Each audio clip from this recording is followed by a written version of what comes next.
65k. One is a cutting-edge hot hatch, the other is a 20-year-old manual Ferrari, and the winner is going to shock you.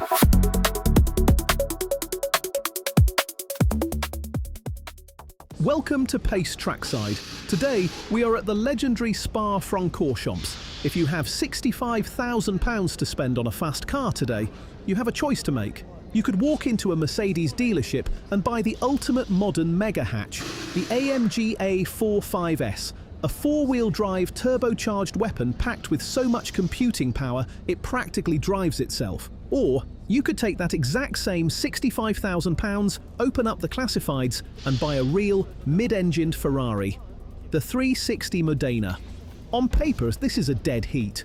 They both produce roughly 400 brake horsepower. They both cost exactly the same amount of money.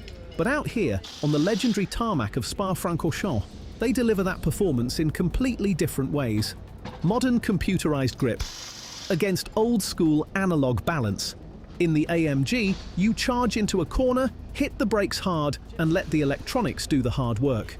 It's ruthless, brutal, effortlessly effective. The Ferrari is the opposite. The 360 demands respect. You have to manage the weight transfer, match your revs perfectly through that open-gate manual gearbox, and trust your instincts every step of the way.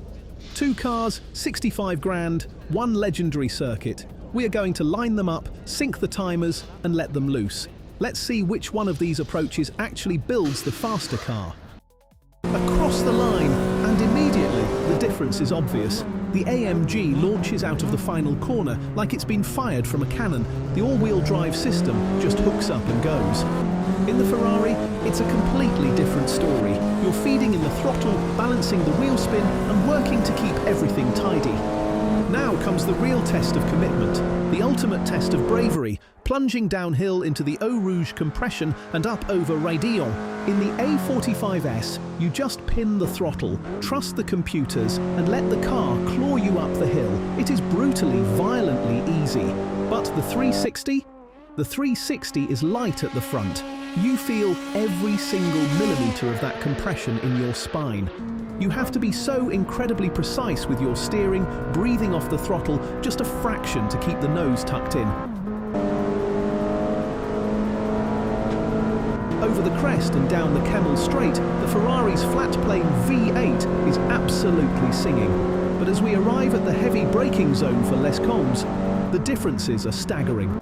The Merc's massive modern anchors scrub off speed effortlessly with a simple pull of a paddle. In the Ferrari, it's a frantic dance on the pedals, blipping the throttle to grab third gear, feeling for that iconic clunk of the F1 gearbox.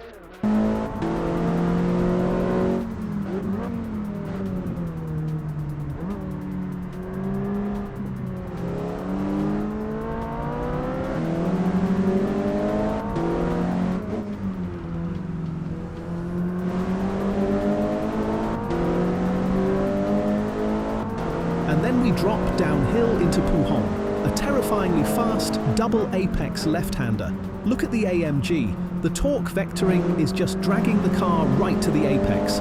It defies physics. But watch the Ferrari. It's moving around. The chassis is alive. You aren't just steering it with the wheel, you are steering it with the throttle pedal. It requires so much more physical effort, but my word, it feels heroic.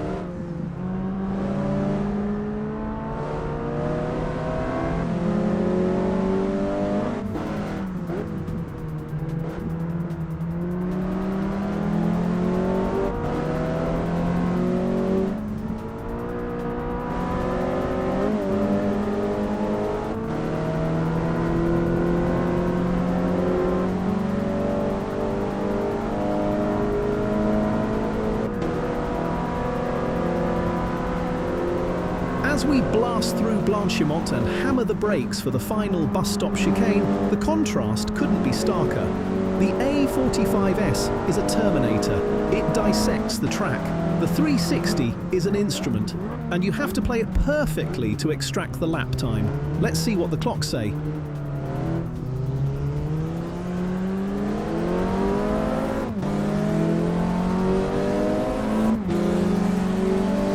1.869 seconds. The Ferrari wins! Honestly, I didn't expect that. A 20-year-old manual analog Ferrari has just beaten one of the most capable modern performance hatchbacks on sale today by nearly 2 full seconds. And really, it comes down to physics. The AMG has huge traction, huge punch, and massive real-world speed, but it's carrying more weight. Around a fast-flowing circuit like Spa, the Ferrari's lighter chassis and cleaner balance let it hold more speed through the long, high-speed corners. It takes more skill to unlock that pace, but the reward is something special. So now I want to hear from you. Did you expect the Ferrari 360 to beat the AMG A45 S by almost 2 seconds? Or did you think the Mercedes and all its technology would take this one? Let me know in the comments.